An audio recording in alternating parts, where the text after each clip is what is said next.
বিরতির পর স্বাগত।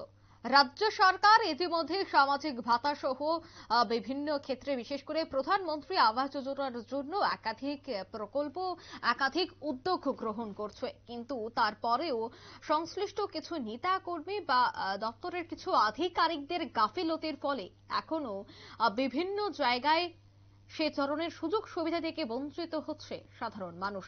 এমনই অভিযোগ আবারও উঠে এলো।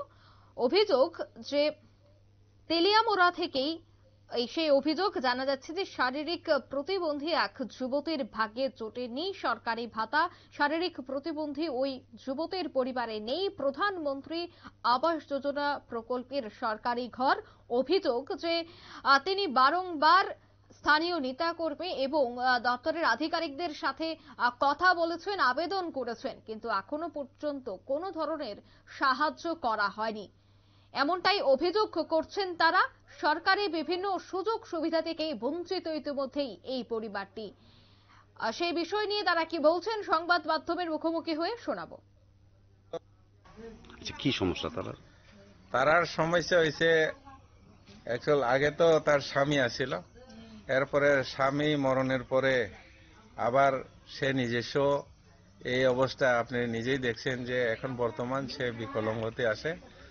ওর সঙ্গে একজন মেয়ে আসে, মেয়েও বিকলাঙ্গ, মোটামুটি বলতে পারে কি জন্ম থেকেই বিকলাঙ্গ। প্রায় 4-5 বছরের থেকে মানে সে একটা অ্যাক্সিডেন্ট, মানে ঘরের মধ্যে অ্যাক্সিডেন্ট হয়ে তার পাওয়াটা একটা বিকলাঙ্গ হয়ে গেছে আর কি। তো কিভাবে তারা ফ্যামিলি চলে? এখন ফ্যামিলি তো তার বোনেরাও আছে, একটু কিছু যে কিছু কিছু দেই, কিন্তু বেশি দিতে পারে না। আর আমি নিজস্ব যা যতটুক পারে আমি সাহায্য করতেছি।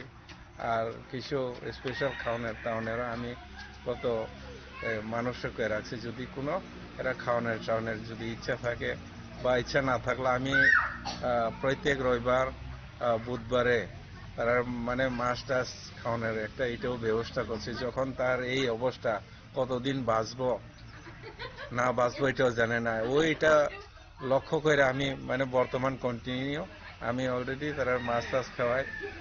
আর এখানে আমি তারার যে অবস্থা বড় নাই, আমি নিজস্ব ফ্যান ট্যানও কিনে দিছে, কম্বল টম্বলও মশারি টশারি দিছি, কারেন্ট বাল্ব টাল্বও আমি আগে থেকে করে দিতেছি। আর এখনো বর্তমান আমি যা পারি আইতে যাইতে আমি তারা দেখশন করি, দেখা এটাই। আর আপনারা যখন আমাকে জিজ্ঞাসা করছেন এইটা যদি এই যে ধরেন তেলিয়ামুড়া কনস্টিটিউয়েন্সির যারা রিপ্রেজেন্টেটিভ হোক বা সরকারের ভাবে হোক, যদি এই গরিব ফ্যামিলিকে যদি নজর দেন তাইলে খুবই ভালো হইব।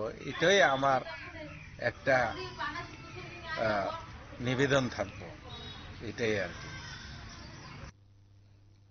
আপনারা শুনলেন ওনার বক্তব্য। মূলত অভিযোগ যে বিশেষ সক্ষম রেশমি দেববর্মা প্রতিবন্ধী শংসাপত্র থাকার সত্ত্বেও নেই সরকারি সাহায্য সহযোগিতা, অন্যদিকে নেই প্রধানমন্ত্রী আবাস যোজনা প্রকল্পের সরকারি ঘর। এখন দেখার বিষয় যে এই খবর সম্প্রচার হবার পর স্থানীয় নেতা কর্মী এবং দপ্তরের আধিকারিকরা সাহায্যের হাত বাড়িয়ে দেয় কিনা। নিয়ে নিচ্ছে ছোট্ট একটি বিজ্ঞাপন বিরতি, সঙ্গে থাকুন।